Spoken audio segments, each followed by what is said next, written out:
ബെത്ലഹേമിലെ കാലിത്തൊഴുത്തിൽ നിന്ന യോസേപ്പ് പിതാവിനും മാതാവിനും ജീവിതത്തിൽ സന്തോഷിക്കാനായിട്ട് ഒന്നും ഉണ്ടായിരുന്നില്ല. ഒരുപാട് ഇല്ലായ്മകളുടെ ഇടമായിരുന്നു ബെത്ലഹേമിലെ കാലിത്തൊഴുത്ത്.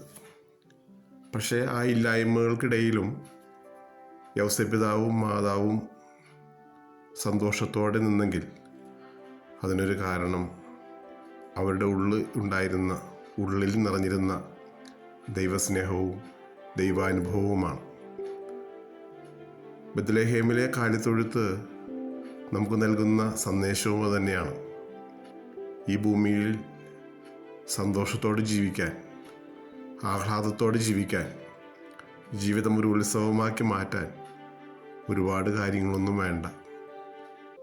എന്നാൽ ഇല്ലായ്മയിൽ പോലും, പോരായ്മകളിൽ പോലും നമ്മുടെ ജീവിതം നമുക്ക് ആഘോഷമാക്കി, ഉത്സവമാക്കി മാറ്റാൻ പറ്റും.